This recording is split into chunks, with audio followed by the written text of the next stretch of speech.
அனைவருக்கும் வணக்கம். என் பெயர் ரவி ஜெயக்குமார். கரூர்ல இருந்து, அதாவது மோகனூர் தான் இருக்கு இப்போ, ஆனால் சொந்த ஊர் கரூர். அதனால கரூரை தான் இப்போ சொல்லிக்கிறது. ஐயா வாங்க. வணக்கம். மோகனூர் சொன்ன மாதிரி அகத்தியரே வந்துட்டாரு உங்களுக்கு.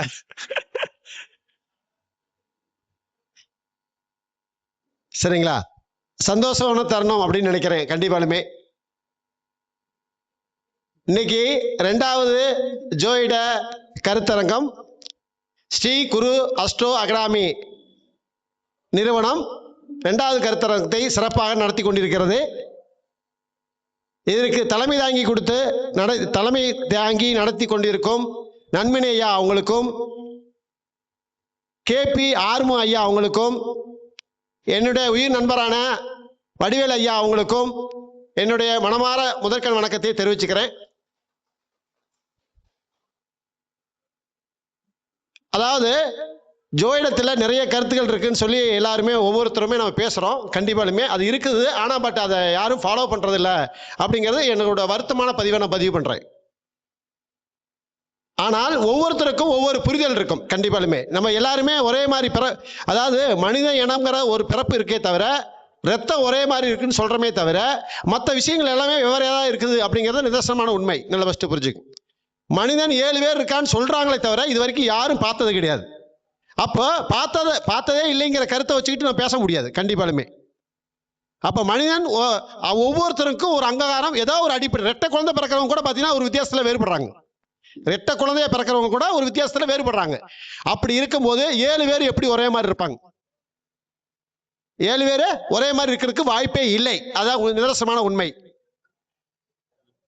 சினிமா படத்தில் வேணா நீங்க அது மாதிரி ஆக்டிங் போட்டு 10 பேரை 9 பேரை காட்டலாமே தவிர, ஒரு குழந்தை பிறக்கும் போது 2 குழந்தை ரெட்டப்படையா பிறக்கும் போதே அதுலயே வேற்றுமை இல்லைங்கிறப்போ 7 பேர் ஒரே மாதிரி இருக்கிறதுக்கான வாய்ப்பு இல்லை அப்படிங்கிறத நிதர்சனமான உண்மை.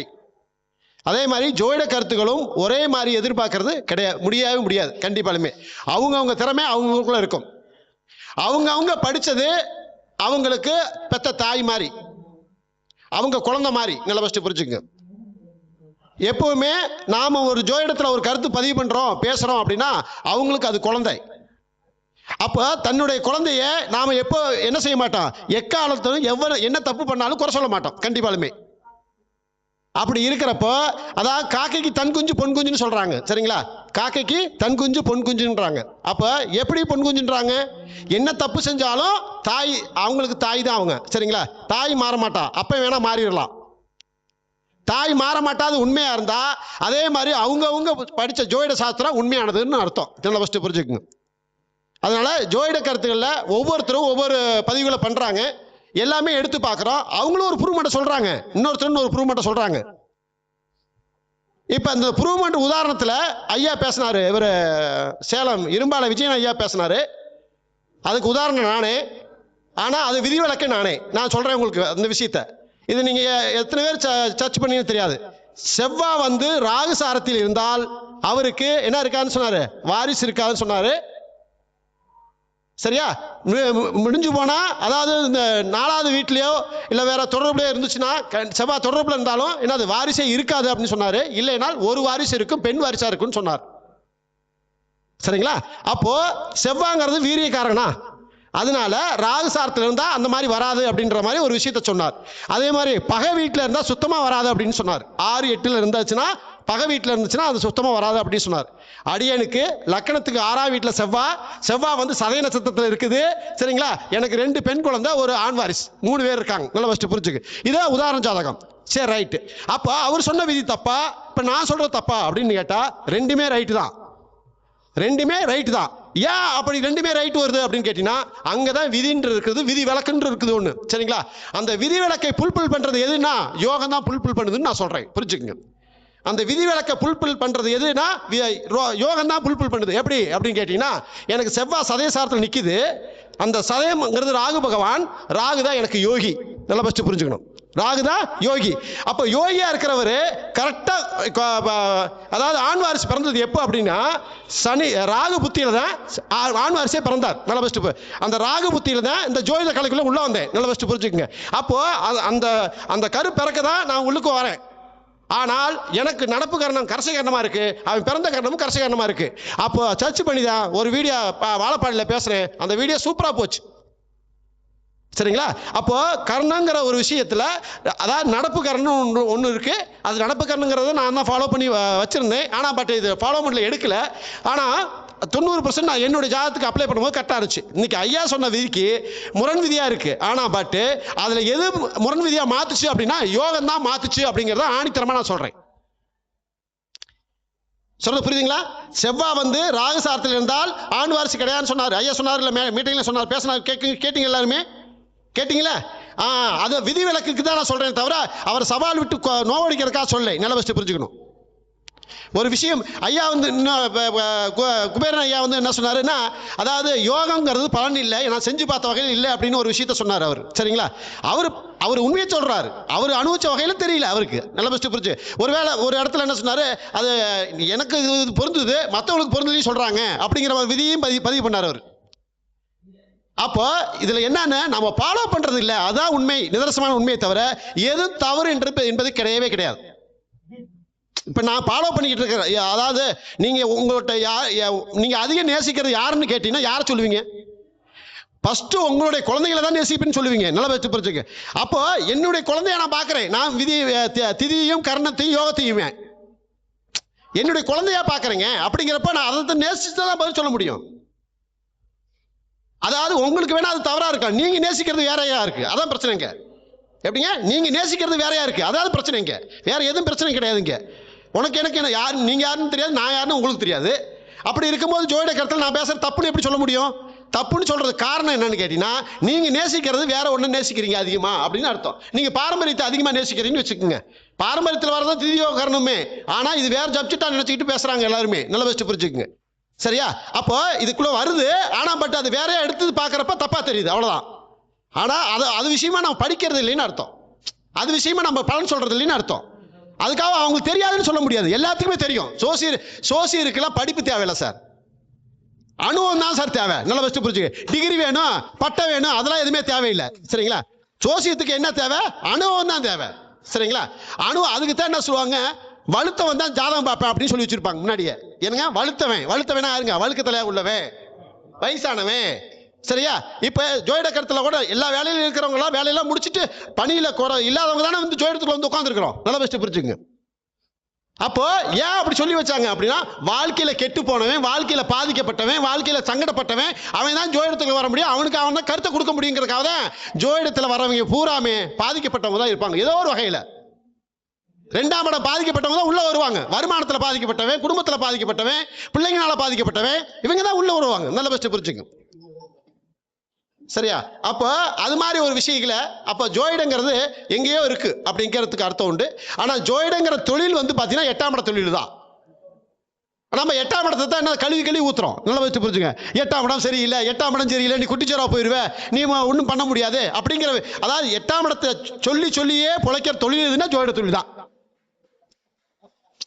ஏன்னா அப்படி ஒரு அதாவது அவமானமா அசிங்கமா அங்கதான் இருக்குங்கிறீங்க. அந்த அவமானம் அசிங்கம் ஏற்பட்டதுக்கு அப்புறம் யாரை தேடி போறீங்க? சோசியல் தான் தேடி போறீங்க. அப்ப சோசியல் அசிங்கமா அவமானம் பட்டவன் தானே. அப்ப என்னன்னு புரிதல் இல்லாம தான் உள்ள இருக்கிறோம்.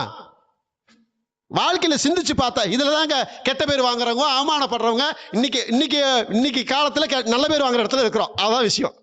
அப்ப இதுக்கு முன்னாடி எத்தனை குத்து வாங்கி இருப்போம். இன்னைக்கு நீங்க சொசைட்டில எல்லா பக்கம் பார்த்தீங்கன்னா ஜோதிட கருத்தங்கள் நடத்த ஆரம்பிச்சிருச்சுங்கய்யா. ஆனா அது சிறப்பான விஷயம். சரிங்களா? அன்னைக்கு இருக்கிறவங்க ஜோதிடர்களை என்ன செய்வாங்க, யாரும் மதிக்க கூட மாட்டாங்க, பிச்சைக்கார கணக்கில் மதிப்பாங்க அவங்கள. அப்ப 8ஆம் இடத்தை சந்திச்சு தானே வந்திருக்காங்க சோசியக்காரன் பூராம. இன்னைக்கு கோடீஸ்வரனா இருக்கலாம், கோடீஸ்வரனா எத்தனை கோமனா திண்டி வேலை பண்ணியிருந்தா அது சோசியர்ல நிப்பாங்க அப்படிங்கிற விஷயத்தை அங்க பதிவு பண்ணுது. சரிங்களா? அப்ப ஆழமான ஒரு விஷயங்களை உள்ள கொடுக்கிற பவர் ஜோதிடத்துல இருக்குது. 8ஆம் இடத்தை வழியை புரிஞ்சுக்கிட்டா ஜோதிடம் ஈஸிங்க. 8ஆம் இடத்தை வழியை நீ புரிஞ்சுக்கிட்டீங்கன்னா ஜோதிடம் ஈஸி கண்டிப்பாலுமே. ஜோதிடம் ஜோசியம் அப்படின்னு சொல்லுவாங்க. ஜோதிஷம் வேற, ஜோதிடம் வேற அப்படிங்கல, ரெண்டும் ஒண்ணுதான். ஜோதிஷம் ஜோதிடம். ஆனா ஜாதகம்னு ஒரு இடம் உள்ள பூந்து வரும் பாருங்க. ஜாதகம் என்பது என்னங்க? ஜாதகம் என்பது வரவங்களுக்கு சாதகமா சொல்லுங்கிறதுக்காக ஜாதகம்னு எங்க ஒரு பதிவாச்சு. நல்ல பெஸ்ட் புரிஞ்சுங்க. வரவங்களுக்கு சாதகமா சொல்லணும்னு அந்த சாதகம் பேர் இப்படி பிறந்துச்சு. அப்ப ஜோதிடம் சொல்லுவ வரைக்கும் ஜோதிடமா இருந்துச்சு, ஜோதிஷம் சொல்லுவ வரைக்கும் ஜோதிஷமா இருந்துச்சு. நல்லா பஸ்ட் புரிஞ்சுங்க. ஒரு விளக்கு தீபம் மற்றவங்களை வெளிச்சத்துக்கு கொண்டு வருங்கிற விதியா இருந்துச்சு. ஆனால் ஜாதகமா பார்க்க ஆரம்பிச்சதுக்கு அப்புறம் தான் என்ன செஞ்சது, எல்லாத்துக்கும் சாதகமா சொல்லணுங்கிறதுக்காக ஜோதிடத்தையே மறைக்கப்பட்டாங்க. நல்லா பஸ்ட் புரிஞ்சுங்க. சரிங்களா? அப்ப இன்னைக்கு நான் எப்பவும் பேசலாம் கர்ணத்தை பேசுவேன். இன்னைக்கு ஓடுற கர்ணம் என்ன கர்ணம்? தைத்துளை கர்ணம். இன்னைக்கு ஓடுற கர்ணம் யாரு? என்ன கர்ணம்னு சொல்றது கூட நம்ம இல்லாம இருக்கிறோம். அன்னைக்கு ஓடுற கர்ணம் தைத்துளை கர்ணம். நான் கரெக்டா போன மீட்டிங் வந்து பேசுறப்ப தைத்துளை கர்ணத்துல தான் பேசினேன். போன மீட்டிங்ல பேசுறப்ப தைத்துளை கர்ணத்துல பேசினேன். ஒரு அர்த்தத்தோட பேசினேன். என்ன பேசினேன் அப்படின்னா, சுக்கிரன் யோகியா இருந்துச்சு, ஒரு வகையில் சுக்கிரன் அவயோகியா இருந்துச்சு. அதனால ஒரு வருத்தத்தை பதிவு பண்ணு. யாராச்சும் இங்க இருக்கிறவங்க இருந்தீங்கன்னா அதை சொல்ல முடியுமான்னு மட்டும் சொன்னீங்கன்னா இன்னும் சந்தோஷமா இருக்கும். கண்டிப்பா கவனிச்சதுக்கு உண்மையா இருக்கும். என்னங்க? Very good, super. ஏன்னா மல்லிகைப்பூ வச்சு நான் சொன்னேன். சரிங்களா? இன்னைக்கு வந்த மாதத்திலேயே நான் வர்ற தலையில பார்த்தேன். இன்னைக்கு 2 பேருக்கு மல்லிகைப்பூ வச்சிருந்தாங்க தலையில. அதுல கார்த்திகா வாசகி மேடம் வந்து மல்லிகைப்பூ வச்சிருந்தாங்க. அதே மாதிரி போயிட்டோம் சார். தர்ஷினி அவர் விஜயகுமாரோடைய பொண்ணு வந்து மல்லிகைப்பூ வச்சிருந்துச்சு. இங்க மேட்சில் மல்லிகைப்பூ வச்சிருந்தாங்க. சரிங்களா? இது எல்லாத்தையும் கவனிச்சேன் நான். அப்போ இன்னைக்கு ஏன்னா அவயோகி இல்ல, அவயோகி இல்ல, அவயோகி இல்லாதனால மல்லிகைப்பூ வந்துருச்சு உள்ளுக்கு ஆட்டோமேட்டிக்காவே. அன்னைக்கு வரல, அன்னைக்கு அவயோகியா இருந்துச்சு. மல்லிகைப்பூ யார் தலையிலும் மல்லிகைப்பூ இல்லை. நல்லா வச்சு புரிஞ்சுக்க. அப்ப அந்த மல்லிகைப்பூங்கிறது கன்னத்தினுடைய பெசல். எந்த கன்னத்தினுடைய பெசல்? தைத்துளை கன்னத்தினுடைய பெசல். சுக்கிரன். ரைட்டு. ஏகாதசி திதி ஓடுது இன்னைக்கு. இன்னைக்கு என்ன தினம்? காதலர் தினம். காதலர் தினத்துக்கு கதாநாயகன் யார் யாரு சொல்ல முடியுமா? புதன், சுக்கிரன். நல்ல பஸ்ட் புரிஞ்சுங்க. புதன் சுக்கிரன் தான் கதாநாயகன் இந்த இடத்த. ஆனால் கேது வந்து என்னன்னா அவயோகியா இருந்தா மட்டும் தான் காதல் வேலை செய்வார். யோகியா இருந்தா அவர் வேலை செய்ய மாட்டார், கட் பண்ணிட்டு போயிட்டே இருப்பார். நல்ல பஸ்ட் புரிஞ்சுக்குங்க. அப்போ இந்த இடத்துல கேது இன்னைக்கு அவயோகி. கேது என்னதுங்க? அவயோகி. அப்ப காதல் தினம் அருமையா இருக்கும்னு அர்த்தம். நல்ல பஸ்ட் புரிஞ்சுக்குங்க. சரி, இந்த புதன் எங்க வந்தார், சுக்கிரன் எங்க வந்தார் யோசிங்களா? அப்படின்னா கர்ணாதிபதியா வர்றது யாருங்க? சுக்கிரன். கர்ணாதிபதியா வர்றது சுக்கிரன். அதாவது திதி வந்து ஏகாதசி திதி, அதுக்கு அதிபதி துவாதசி திதி. சாரி, துவாதசி. இன்னைக்கு ஓட துவாதசி. துவாதசிக்கு அதிபதி யாருன்னா புதன் அர்த்தம். துவாதசிக்கு அதிபதி யாருங்க? புதன். புதன் எப்படி வரும் அப்படின்னு யோசிக்கிறீங்களா? அதாவது பிரதம தேதியிலிருந்து சூரியனை போட்டு அப்ளை பண்ணுங்க, வரிசையா வாங்க. அதுல வந்து அதாவது இப்ப பிரதமை சூரியனா, துவிதி சந்திரனா, அப்படியே வரிசையா போட்டு வந்தீங்கன்னா அப்ப 10 வரைக்கும் எடுத்தீங்கன்னா சந்திரன் தசமி என்ன சந்திரனா, அப்ப ஏகாதசி செவ்வாயா, அடுத்தது என்னதுங்க? துவாதசிக்கு என்ன வருங்க? புதன் தான் வரும். அதுக்கு அதிபதி புதன் அப்படிங்கிறதுக்கு அர்த்தம். அதுல சூரியமாவது யாரு? சுக்கிர பகவானும் சனி பகவானும். என்ன சார் சொல்ல வரீங்க சொல்லுங்க.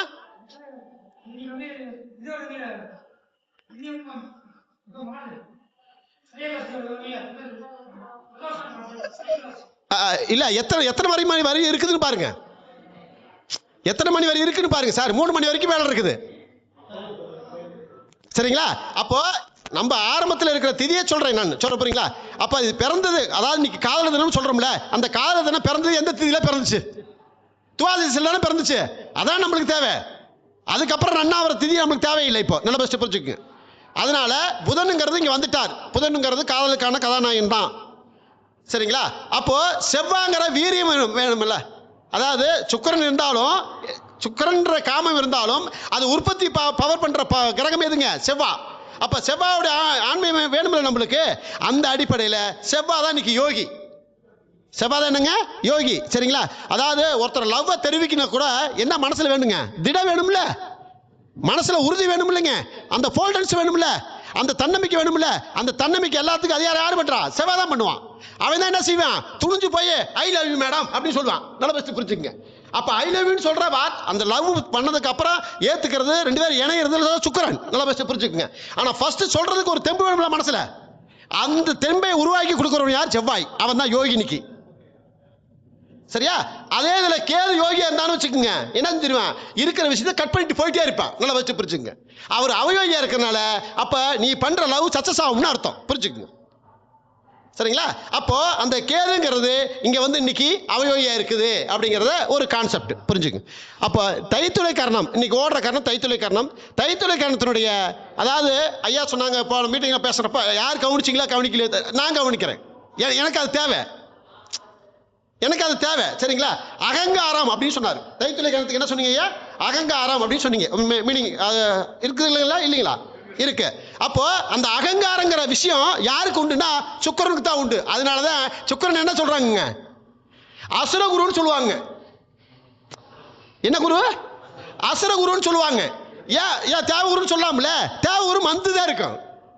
அசுரகுரு விட்டு தான் என்ன செய்ய அது, அதாவது பிரம்மாண்டப்படுத்தி காட்டணும். பிரம்மாண்டப்படுத்தி காட்டினா சும்மா மங்கா இருந்தால் யாரும் மதிக்க மாட்டேன். அதுக்கு ஒரு விகாரம் காட்டணும். சரியா? அகங்காரம் காட்டணும். இதெல்லாம் அதுக்குள்ள வருது. எதுக்குள்ள? சுக்கிரனுக்குள்ள வருது. சரிங்களா? அது ஒரு பொருளே உற்பத்தி பண்ணுது. சுக்கிரம் சுக்கிரன் சுக்கிலம் அப்படின்னு அர்த்தம். சுக்கிலம் அப்படின்னா அதாவது விந்தணுன்னு அர்த்தம். நல்லா வச்சு புரிஞ்சுங்க. அப்ப அந்த விந்தணுடைய பவர்ல என்ன இருக்குங்க? வீரியம் இருக்கு. அதுதான் ஒரு பொருளை உற்பத்தி பண்ண போகுது. நல்லா வச்சு புரிஞ்சுக்குங்க. ஒரு பொருளை உற்பத்தி பண்றதுக்கு போகுது சார். அப்ப ஒரு பொருளை உற்பத்தி பண்றவனுக்கு என்ன இருக்கணுங்க? அகங்காரம் இருக்குமா இருக்காதா? அகங்காரம் இருக்குமா இருக்காதா? இருக்கும்ல. அப்ப அந்த அகங்காரம் அந்த சுக்கிரனுக்கு உண்டு. சரியா? அதாவது ஒவ்வொரு கரணத்துக்கும் ஒவ்வொரு விஷயத்தை ஐயா சொன்னாங்க.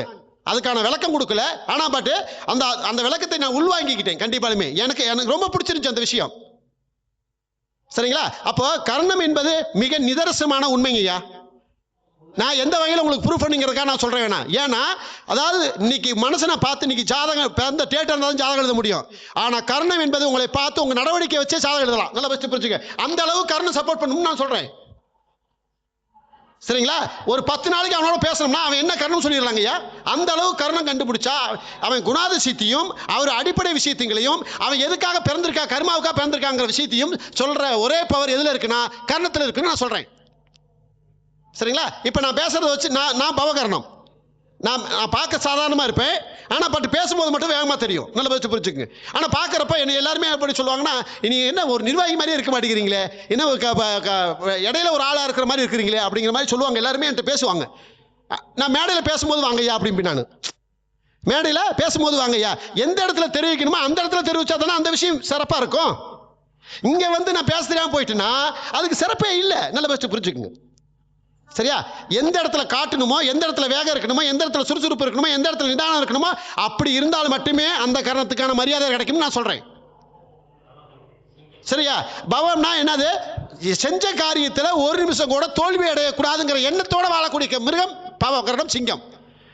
அப்போ இந்த இடத்துல நான் என்னுடைய விதிகள் உட்பட அடிப்படையில் 6ல இருந்தா நோயாளி, கடன், பம்பு, வழக்கு எல்லாமே இருக்குதான், இல்லைன்னு சொல்ல மாட்டேன். நல்லா வச்சு 6ல தான் இருக்குது. எனக்கு லக்கணத்தில் 6ஆம் இடத்துல தான் செவ்வாய் உட்காந்துருக்காங்க. ஐயா சொன்னபடி விதியில யோகத்தில் அடிப்படையில் மாறிடுச்சு. வாரிசு இருக்கார்.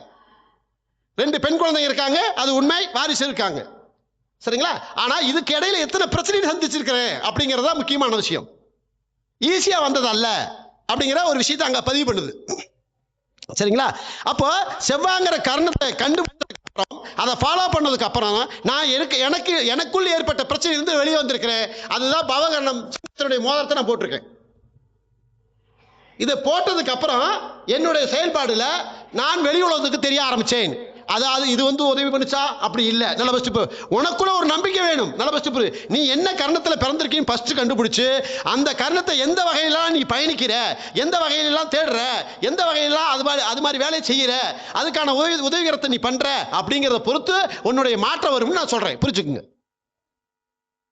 நான் பவகரணத்தில் பிறந்தேன். 5 ஒரு பவுன் கூட கிடையாது. 5 தான் ஒரு மோதிரம் வாங்கி போட்டேன். சரிங்களா? இப்போ நான் 2 வருஷ காலத்தில் தான் எல்லாத்துக்கும் தெரியறவனா வந்தேன். நல்ல பெஸ்ட். நான் வாத்தியாரா இருந்தப்போ கூட அந்த அளவுக்கு நான் தெரியல. ஆனா அன்னைக்கு இருந்த வருமானமும் செயல்பாடும் இன்னைக்கு இல்ல. நல்ல பெஸ்ட் புரிஞ்சுக்குங்க. இன்னைக்கு பேர் புகழ்ல கொண்டாந்து விட்டுருக்குது. அன்னைக்கு வந்து என்னது அதிகாரத்தில் விட்டுருந்துச்சு. இதான் விளக்கம். அதுல ஒரு நிர்வாகத்தை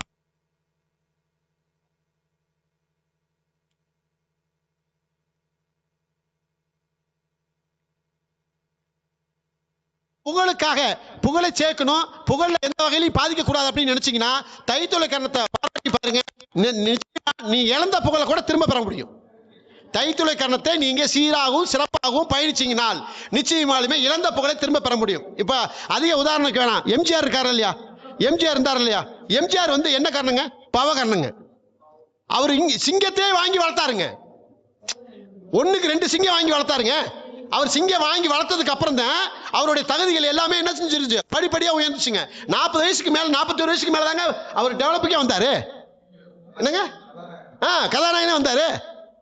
45 வயசுக்கு மேல கதாநாயகன் வந்து ஜெயிச்ச முதல் அவர் பவர் அவர் தான். நல்லா பெஸ்ட் புரிஞ்சுக்குங்க.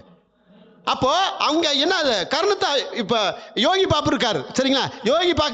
யோகி பாபுங்கிறவர் என்னது ஜோக்லயும் இல்ல, அழகுலயும் இல்ல, சரியா, அறிவா பேசுவாரா அதுலயும் இல்ல. ஆனா இன்னைக்கு வெற்றிகரமா இருக்காரு. எல்லா ரசிகரும் திரும்பி பார்க்குற இடத்துல இருக்காரு. நல்லா வச்சு புரிஞ்சுங்க. அவருடைய கர்ணம் கௌளவ கர்ணம் பன்றிக்கான வராகி அம்மன் கோயிலை கட்டி அவர் சிறப்பாக கவனிச்சு அதுக்கான சீர் சிறப்பை செஞ்சுட்டு வந்துட்டு இருக்காரு. அவர் கர்ணம் மூலம் வெற்றிகாரன் ஆனா உறுதியா நம்பலாம். நல்லா வச்சு புரிஞ்சுக்குங்க. அவர் கர்ணம் அவர் முகத்தை பார்த்தாவே தெரியாதா உங்களுக்கு? பார்த்தாவே தெரியுமில்ல அவர் கௌளவ கர்ணன்றாங்க. அவர் வராகி அம்மனை வழி பிடிச்சு பண்ணிட்டு இருக்காரு. அவர் எந்த சோசியம் சொன்னாரோ அதை பத்தி தெரியாது நம்மளுக்கு. அவர் ஜாதகம் எப்படி இருக்குன்னு தெரியாது நம்மளுக்கு. நல்ல பட்சம் இப்ப எதை வச்சு பலன் சொல்றோம்ங்க? கர்ணத்தை வச்சு மட்டும் தான் பலன் சொல்றோம். உங்களுடைய கர்ணம் என்னன்னு கண்டுபிடிச்சு 8ல இருக்குது, 6ல இருக்குது, 12ல இருக்குது அப்படிலாம் எதுவுமே பார்க்காதீங்க. உன்னுடைய இங்க பாருங்க, ஒரு விஷயத்த சொல்றேன், பதிவு பண்றேன், நல்லா ஆழமா கவனிங்க. அதாவது நாம எல்லாமே முன் ஜென்மத்தை கர்மாவை அனுபவிக்கிறோம்னு சொல்றோம். ஆனா முன் ஜென்ம கர்மாங்கிறது எதுங்க? விலங்குதான். நல்ல பட்சம் புரிஞ்சுக்கங்க. நீ முன்னாடி ஏதாவது பிறந்திருப்ப அப்படின்னா அது சிங்கமா பிறந்திருப்பேன்னு அர்த்தம். எப்படிங்க? முன் ஜென்ம கர்மான்றீங்களே, கர்மான என்னங்க? குருமாவா? கர்மான என்ன? விதி பயன். சரி ரைட்டு. அப்போ கர்மா என்பது எதை சொல்றோம்? கர்மாங்கிறது எதை சொல்றோம்? மொத்தத்தை கர்மான்னு சொல்லக்கூடாது. ஒரு ஜாதகத்துல ஒரு பாவத்தை கர்மான்னு சொல்றோம். நம்ம எதை சொல்றோம்? 10ஆம் இடத்தை சொல்றோம். 10ஆம் இடம் தான் செயல். அப்போ நீ செய்யற தொழில் வழியா வந்ததுதான் கர்மா. நல்லா வச்சு புரிஞ்சுக்கங்க. நீங்க செய்யற தொழில் வழியா வரும் தான் கர்மா. அதே மாதிரி 7ஆம் இடத்துல சனி பகவான் உச்சமாவாரா? 7ஆம் இடத்துல சனி உச்சமாவாரா? ஏன் சனி கர்மாகாரன் அங்க போய் உச்சமான? ஒரு ஆணும் ஒரு பெண்ணும் இணைஞ்சு பிறக்கிற குழந்தை தான் கர்மாங்கிறேன். புரிஞ்சுக்குங்க. ஒரு ஆணும் ஒரு பெண்ணும் இணையிற இடம் எதுங்க? 7ஆம் இடம் துலாம்பு. சரிங்களா? அந்த இடத்துல சனி பகவான் உச்சமாவறேன். அப்ப சனி யாருங்க? மகன். சனி யாரு? மகன். உனக்கு ஒரு கணவனுக்கு ஒரு மனைவிக்கு பிறக்க குழந்தை தானே சனி பகவான். புரிஞ்சுக்க. சூரியனோட மகன் தானே சனி பகவான். வாய்ப்பு இருக்கா இல்லையா? அப்போ சனி ஏன் அந்த இடத்துல உச்சமாகுது அப்படின்னா, ஒரு ஆணும் ஒரு பெண்ணும் இணைஞ்சு பிறக்கிற குழந்தை தான் கர்மாங்க. பார்த்தேன் அந்த பலன் எதுங்க? 2 பேர் செஞ்ச வேலையின் பலன் எது பிறந்துச்சுங்க? ஒரு குழந்தை பிறந்துச்சு. அந்த குழந்தைய கர்மான்னு சொல்றான் அப்படின்னு சொல்லி சனி உச்சம்னு அங்க வச்சான். புரிஞ்சுக்குங்க. சனி உச்சம்னு வச்சான். இன்னொரு விஷயம் பாருங்க, 10க்கு 10ஆம் இடம் பாவகம். அப்ப 10க்கு 10ஆம் இடம் எது வருங்க? துலாம் வரும். அப்ப அதுவே என்ன? சீவனம் தானே, அது தொழில் தானே. 10க்கு 10ஆம் இடம் நல்லா கவனிக்கணும். அதாவது ஜோதிடத்துல நம்ம ஏதோ பேசுறோம் ஏதோ போறோம்ன்றதுக்கு நான் சொல்ல, ஒரு விஷயத்த சொன்னா ஆணித்தரமாகவும் உறுதியாகவும் நம்பிக்கையோடவும் பேசணும் கத்துக்கணும்ங்கிறத விதியத்தை நம்ம சொல்றேன். நான் அவ்வளவுதான். நான் கெட்டிக்காரன் நான் சொல்லவில்லை. நல்ல பெஸ்ட் புரிஞ்சுக்க. ஏன் கெட்டிக்காரன் புழு 8 நாளைக்கு, கெட்டிக்காரன் புழு 8 நாளைக்கு, அவ்வளவுதான். அங்க கூட 8 தான் வருது. 8 தான் ஜோதிடம். என்ன சார் சொல்லுங்க? அப்ப 10க்கு 10ஆம் இடம் அப்படின்னா பாவக மாற்றத்துல சொல்லுவோம். அப்ப 10க்கு 10ஆம் இடம் தான் தொழில் சனமே, முக்கியமான தொழில் சனமே அதுதான். அதனாலதான் சொல்லுவாங்க 7ஆம் இடத்தை பார்ட்னர் சொல்லு. என்ன சொல்லு? தொழில் ஸ்தானம்னு சொல்லு, நண்பர்கள் சொல்லு, உறவினர் சொல்லு, சரியா, கணவன் மனைவின்னு சொல்லு அப்படிங்கிற விஷயத்தை கொடுத்தாங்க. அதனாலதான் அந்த இடம் 7ஆம் இடம். அதாவது கணவன் மனைவி இணைஞ்சால் ஒரு குழந்தை பிறந்தால் அந்த குழந்தைக்கு பேரு சனி பகவான். அதனாலதான் அங்க உச்சமாகிறார். அங்க தொழில் செய்யற இடம் அப்படிங்கிறதையும் சனி உச்சமாயிட்டாரா? சனி கர்மாத்தே. அந்த இடத்துல ஒரு சூட்சமத்தை பதிவு பண்ற பாருங்க. எப்படி? அந்த இடத்துல தராசு இருக்கா? தராசு எங்க பயன்படுத்துவோம்? தொழில் கூடத்துல பயன்படுத்துவோம். சரிங்களா? அந்த இடம் வந்து என்னன்னா அங்க யாரு இது பண்றாங்க? சூரிய நீசமா. அப்போ அந்த இடம் சந்தை கூடகம்னு அர்த்தம். என்ன கூட? சந்தை கூடகம். சந்தை எல்லாமே அங்கதான் நடத்துவாங்களாம். வியாபாரம். அப்ப சந்தையில என்ன பயன்படுத்துவாங்களாம்? தராசு பயன்படுத்துவாங்களா இல்லையா? சந்தையில் பயன்படுத்தும் பொருள் எதுங்க? தராசு. அந்த தராசு பயன்படுத்தும் போது சூரியன் நீசமாகுதா? அதனால தான் டென்ட் போட்டு சந்தை வியாபாரம் பண்ணுவாங்க. டென்ட்னா என்னங்க? மேலே பந்தை போட்டுப்பாங்களா இல்லையா? அப்போ பந்தை போட்டால் சூரிய ஒளி உள்ள வராதுல்ல, அப்போ சூரிய ஒளி நீசமா? புரிஞ்சுக்குங்கய்யா. அதாவது சூரிய ஒளியை கட்டுப்படுத்தி பந்தை போட்டு வியாபாரம் பண்றாங்க. அதனாலதான் சந்தை கூடம்னு சொல்றாங்க. எதை? 7ஆம் இடத்தை வியாபாரம் சொல்றாங்க, தொழில்னு சொல்றாங்க. சரிங்களா? அப்ப 7ஆம் இடத்துக்கு தொழில்ங்கிற பாவம் வந்துருச்சா இல்லையா? அப்ப 10க்கு 10ஆம் இடம் எதுங்க? துலாம். துலாம்ல தராசு இருக்குது. தராசு அங்கதான் சூரியன் நீசமாகுது. சனிங்கிற பந்தல போட்டு என்ன செய்யறோம்? நம்ம அங்க வியாபாரம் பண்றோம் அப்படிங்கிறதுக்கு அர்த்தம். மக்களுக்கு வர்த்தகம் பண்ணுவோம். ஆனா அதிகம் சந்தைக்கு வரும்போது யாரு அதிகம் வருவாங்க? ஆண்கள் வரமாட்டாங்களா? பெண்கள் தான் அதிகம் போவாங்களா சந்தைக்கு? அதனால சுக்கிரன் வீட்டுல சந்திரன் வச்சிருக்கான். சாரி, துலா வீட்டுல சுக்கிரன் இருக்காரா? அப்ப ஏன் அந்த சந்தை வியாபாரம் போவாங்களா? பெண்கள் தான் போவாங்க, ஆண்கள் போக மாட்டாங்க. அப்பெல்லாம் நல்லா ஃபர்ஸ்ட் புரிஞ்சுங்க. என்ன வீட்டு பொறுப்பு எல்லாமே எடுத்து பெண்கள் தான் செய்வாங்க. வீட்டுக்கான பொறுப்புல அவங்க இருப்பாங்க. அதிகார வருமானம் பண்ற பொறுப்புல ஆண்கள் இருப்பாங்க. புரிஞ்சுங்க. அந்த இடத்துல பெண்களை வைக்கிறதுக்காகத்தான் அந்த இடத்துல சுக்கிரன் அப்படிங்கிற ஒரு விதி.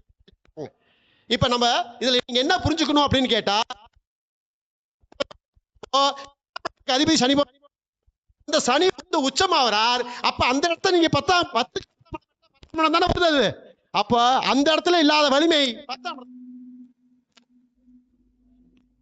சரிங்களா? ஆணு பெண் இணைகிறதும் தொழில் தான். நல்லா ஃபர்ஸ்ட் புரிஞ்சுக்கணும். அடுத்த பிறப்பை உருவாக்குறதுக்கு ஒரு வேலை நடக்குதுங்க. நல்லா ஃபர்ஸ்ட் புரிஞ்சுக்குங்க. அது வேலையா பார்த்தீங்கன்னா அது கர்மா. அதே மாதிரி உங்களுக்கு இன்னொரு, அதாவது சூரியன் என்ன சொல்றோம் நம்ம? ஒரு அரசு கரகம், வேலை கரகம் அப்படின்னு சொல்றோம் இல்லைங்க? அது 10ஆம் இடம். எப்படி அப்படின்னு கேட்டீங்கன்னா, அதாவது செவ்வாய் 2 வீட்டுல ஆட்சியா இருக்கு. 2 வீட்டுல ஆட்சியா இருக்கு. அதாவது முதல் வீட்டுல ஆட்சியா இருக்கிற வீட்டுக்கு 10ஆம் இடம் சனி பகவான். ஓகே. இன்னொரு அரசு கரகம் வருது. சனியும் அரசு கரகம் தான், சூரியனும் அரசு கரகம் தான். அப்போ 2வது வீட்டுல ஆட்சியா இருக்கிற வீடு எதுங்க? விருச்சகம். விருச்சகத்துக்கு 10வது வீடு எதுங்க? சிம்மம். அங்க என்ன வந்துருதுங்க? சூரியன் வந்துருதா? அதனாலதான் என்ன சொல்றாங்க? அரசு வேலையை அங்க வச்சிருக்காங்க. என்ன வேலையை வச்சிருக்காங்க? அரசு வேலையை வச்சிருக்காங்க. இப்ப நீங்க ஒவ்வொரு கிரகத்திலையும் எந்த கிரகம் எந்த வீட்டில் தனிச்சிருந்தால் வேலை செய்யாது அப்படிங்கிற விதிக்கு உட்பட்டு இன்னைக்கு ஒரு விதி மட்டும் நான் சொல்றேன். அடுத்த கருத்தரங்கத்தில் மீதி விதியை பேசுவோம். இன்னைக்கு ஓடுறதுக்கு முக்கியத்துவம் கொடுக்கிற பவர் எதுன்னு கேட்டா சுக்கிரன் தான். இன்னைக்கு எதுக்கு முக்கியத்துவம் கொடுக்குறான்? சுக்கிரன். துளை காரணத்துக்கு அதிபதி சுக்கிரன். அதனால சுக்கிரனுக்கே நான் கொடுத்துறேன். சரிங்களா? அப்ப சுக்கிரன் எந்தெந்த வீட்டில் இருந்தால் அந்த பலன் பாதிக்கப்படும் அப்படின்னா, 4வது வீடு, 5வது வீடு, 6வது வீடு, 9வது வீடு, இந்த வீட்டில் சுக்கிரன் இருந்து உங்க எந்த லக்கணமா இருந்தாலும் சரி, இந்த லக்கணத்துக்கு, இது காலபுருஷ லக்கணத்துக்கு சொன்னது நான். ஆனா உங்க லக்கணம் எந்த லக்கணமா இருந்தாலும் சரி, வீட்டில் சுக்கிரன் இருந்தாலும் சரி, 5வது வீட்டில் சுக்கிரன் இருந்தாலும் சரி, 6வது வீட்டில் சுக்கிரன் இருந்தாலும் சரி, 9வது வீட்டில் சுக்கிரன் இருந்தாலும் சரி, அதனால வரக்கூடிய பலன் பாதிக்கப்படுமே தவிர சந்தோஷத்தை கொடுக்காதுன்னு விதி. புரிஞ்சுக்குங்க. இது காலபுருஷனுக்கு உள்ள விதி. இந்த விதியை எடுத்துக்கிட்டு நீ எந்த லக்கணத்துக்கு வேணாலும் பயன்படுத்தி பாருங்க. இதே மாதிரி எல்லா கிரகத்துக்கும் பயன்படுத்திக்கங்க. இதுல வந்து பகை நீசம் அந்த கிரகத்துக்கு மட்டும் எடுத்திருப்பேன். சரிங்களா? அப்படி இருக்கிறப்போ 4வது வீட்டில் சுக்கிரன் அப்படின்னா எதுங்க? கடக வீடா? 4வது, அதாவது மேச லக்கணமா இருந்து, அதாவது 4வது வீடு எதுவும் வருங்க? கடக லக்கணம், அதாவது கடகராசி வரும். அந்த கடகராசியில வண்டி வாகனமோ அம்மாவுக்கும் ஜாதகருக்கும் ஒரு ஒத்து போகாத நிலைமையோ நிச்சயமா ஏற்படும்னா ஏற்படும். ஜாதகரை விட்டு தாய் பிரிஞ்சு வாழக்கூடிய வாய்ப்பு இருக்குமானா இருக்கும். அந்த வாய்ப்பு உண்டு அங்கே. புரிஞ்சுக்குங்க. ஆனால் அது 4வது இடமா வரணும். அதான் முக்கியமானது. அதே மாதிரி 5வது இடம் அப்படின்னு வந்துச்சுன்னா, அது 5வது இடங்கிறது என்னங்க? புத்திர பாக்கிய தோஷம் கண்டிப்பா கொடுக்கும். என்ன லக்கணமா இருந்து? மேச லக்கணமா இருந்து 5வது வீட்டுல அது இருந்தா, உங்க ஒருவேளை நீ கன்னி லக்கணமா இருக்கீங்க, 5வது வீட்டுல சுக்கிரன் இருக்கு. 5வது வீட்டுல என்ன இருக்கு? சுக்கிரன் இருக்கு. எது 5வது வீடு? மகர 5வது வீடா வரும். சரிங்களா? அப்ப அதுவும் அதே பலனை கொடுக்குங்கிறதா உங்கள்கிட்ட விதியை சொல்றேன் நான். எந்த லக்கணமா இருந்தாலும் சரி, 4, 5, 6, 12, சாரி 9 இந்த இடத்துல இருந்தால் அந்த கிரகம் நல்ல பலனை தராது. நீங்க அதுவும் தனிச்சு இருக்க கூடாது. ஒரு கிரகத்தோடு சேர்ந்து இருந்தா அந்த பலனை மாத்தி விட்டுரும். அந்த கிரகத்தினுடைய ஒத்துழைப்புல நீ வாழ்வ. நல்ல பெஸ்ட் புரிஞ்சுக்குங்க. தனிச்சிருந்தால் மட்டும்தான் பலன் தராது. தனிச்சிருந்தா நிச்சயமா அந்த பலனுக்காக நீ ஏக்கப்படணும், அவமானப்படணும், ஆதிக்கப்படணும் அப்படிங்கிற விதி உண்மையா நடக்கும். வேலை இல்லாம இருக்கிற திண்டாட்டம் கிடைக்கும் கண்டிப்பாலுமே. பணத்தை இழந்துட்டு இருக்கிற வாய்ப்பு ஃபுல்லா உண்டு. 6ல் சுக்கிரன் இருந்தா. லக்கணத்திலிருந்து 6ல் சுக்கிரன் இருந்தால் நிச்சயமாக பணத்தை இழந்துட்டு இருக்க வேண்டிய வாய்ப்பு உண்டு. இதே இதில் லக்கணத்துக்கு 6ல் வந்து கேது இருக்குன்னு வச்சுக்கோங்க. கேது இருந்தால் என்ன செய்யாது, என்ன கிடைக்காது, வேலையே கிடைக்காது. எழுதி யார் ஜாதகம்னா வச்சு செக் பண்ணி பாருங்க. லக்கணத்துக்கு 6ஆம் இடத்துல கேது பகவான் தனிச்சிருந்தால் நிச்சயமா வேலையினுடைய திண்டாட்டம் நிச்சயமா கொடுக்கும். நல்லா வச்சு புரிஞ்சுக்க, அதில் எந்த மாற்று கருத்துக்களும் இருக்காது. ஒரு வேலை அரசு வேலை, ஒரு அதிகாரம், இது மாதிரி விஷயத்தில் இருந்தீங்கன்னா வேற அன்னைக்கு நடந்த திசாபுத்தி அடிப்படையில் அந்த வேலைக்கு போயிருப்பீங்க. சரிங்களா? அதுக்கப்புறம் பின்னாடி நம்ம தனிப்பட்ட முறையில் வந்தப்போ ஒரு வேலையை எடுத்து செய்யணும்னால் செய்யவே விடாது, செய்யவே முடியாது அப்படிங்கிற ஜோதிடத்துக்குள்ள மட்டும்தான் வர முடியும். புரிஞ்சுக்குங்க. ஓகே, கேது கேது மட்டும் இருக்குங்களா ஐயா? இல்ல லக்கணத்துக்கு மேச லக்கணமா நீங்க? இல்ல நீங்க என்ன லக்கணம் சொல்லுங்க. தனுசு லக்கணம், ரிஷபத்துல கேது. அப்போ அதாவது கேது அங்க இருந்தால் பலன் இல்லை. நல்லா வச்சு புரிஞ்சுக்குங்க. 2ஆம் இட பலனே கிடையாது அங்க. சரிங்களா? அப்போ ஒரு விஷயத்தை பண்ற ஒரு ஐயா சொன்ன மாதிரி அவர் திசைக்கு இப்ப கேது திசை எப்ப நடந்துச்சு உங்களுக்கு பாத்தீங்களா? அதாவது இந்த இடத்துல தான் அவர் ஜெயிக்கிறாரே தவிர கேது திசை வந்திருந்தா ஐயா 0. இந்த பதில சொல்ல முடியாது. ஐயா ப்ரூவ் பண்ணணும்ல, ஒரு விஷயம் தெரியப்படுத்தணும்ல. ஐயா கேட்கிறாரு, அதே விஷயத்துக்கு நான் சொல்ற ஒரு கருத்து புரிஞ்சுக்குங்க. இப்படித்தான் விதி மாறுதே தவிர, சரிங்களா, விதி விளக்க பொதுவான கருத்தை பேசக்கூடாது. என்னங்க நீசமாயிருக்கு, அதான் சொல்றேன். அதாவது 6ல் இருந்து அவருக்கு நல்ல பலனை கொடுக்குதுன்னா அந்த படத்தை திசையோ அதுக்கான பலனையோ அவர் பெறலாங்க. நல்ல பட்சம் இப்பதான் அந்த திசை நடக்குதுங்கிறாரு, அப்போ நடக்கலைன்றார். வராது. அப்ப உனக்கு என்ன செய்ய, அந்த கர்மா முடிச்சுட்டு தான் பிறந்தே இருக்காது. அப்ப அவருக்கு அந்த விதிகளை பாதிக்காதுன்னு அர்த்தம். சரிங்களா? Right, okay. இன்னும் நிறைய பேர் பேச இருக்காங்க, அதனால சூழ்நிலையை புரிஞ்சுக்கிட்டேன். சரியா? அதாவது நான் ஏதோ பேசி முடிச்சுட்டேன். சரியா? உங்களுக்கு தேவையான விஷயங்கள் கிடைக்கணும் அப்படின்னா என்னை கான்டாக்ட் பண்ணுங்க. என்னுடைய நம்பர் வந்து 80 72 12 56 87. இது என்னுடைய ஃபோன் நம்பர். நாம் அகத்தியர் ஜோதிட வித்யாலயா அறக்கட்டளை என்ற நிறுவனத்தை வச்சு நடத்திட்டு இருக்கிறோம். இந்த நிறுவனத்தின் சார்பாக கிட்டத்தட்ட 21 கருத்தரங்கம் முடிச்சிட்டோம். 22வது கருத்தரங்கமாக தஞ்சாவூரில், அதாவது TK சுப்பையா நாயுடு ஸ்கூலில், அதாவது நடுநிலைப் பள்ளியில் நாம் 22ஆம் தேதி வர ஞாயிற்றுக்கிழமை, நாளை விட்டு அடுத்த ஞாயிற்றுக்கிழமை 22ஆம் தேதி வருது. அந்த தேதியில் அங்கே கருத்தரங்கம் வச்சிருக்கிறோம். நாம் ஊரா ஒவ்வொரு போட்டு பதிவு பண்ணி வந்துட்டு இருக்கிறோம். ஒரே இடத்துல உங்களுடைய சப்போர்ட் இருந்தா எல்லா இடத்துலையும் எல்லா கருத்தரங்கும் நடத்தலாம் அப்படிங்கிற ஐடியாவோட பண்ணிட்டு இருக்கிறோம். அந்த அடிப்படையில் நாளை பொழுது வந்து கலந்துக்குங்க. நாளை அதே TK சுப்பையா நாயுடு மகாலில் வந்து ஸ்கூலில் வந்து, அதாவது பழைய பஸ் ஸ்டாண்டுக்கு ஒரு 200 சரிங்களா, அந்த ஸ்கூல்ல நாளைக்கு வந்து திருமண வகுப்பும் குழந்தை பேர் வகுப்பும் எடுக்கிறோம். சரிங்களா? அதுக்கு ஐயா துரைசாமி ஐயா தான் வந்து தலைமை ஏற்று ஆசிரியராக பணிபுரிஞ்சு இதை சென்னையில் எடுத்தாங்க. கிட்டத்தட்ட 30 பேர் வந்தாங்க. அதே இதில் 30 பேர் பக்கம் சொல்லியிருக்காங்க, வருவாங்கன்னு தெரியல. பட் நாளைக்கு போய் சந்திச்சா கண்டிப்பாக தெரியும். எல்லாருமே வரேன்னு இருக்காங்க. வந்தாங்கன்னா ரொம்ப சிறப்பாக இருக்கும். கிளாஸையும் சிறப்பாக எடுத்து கொடுப்போம். ஒருவேளை ஏதாவது குறைகள் இருந்தால் அடுத்த முறை கண்டுபிடிச்சு அது அவங்களுக்கு பிரியாவே விஷயத்தை செஞ்சு கொடுப்போம் என்று கூறி விடைபெறுகிறேன். நன்றி, வணக்கம், வாழ்க வளமுடன்.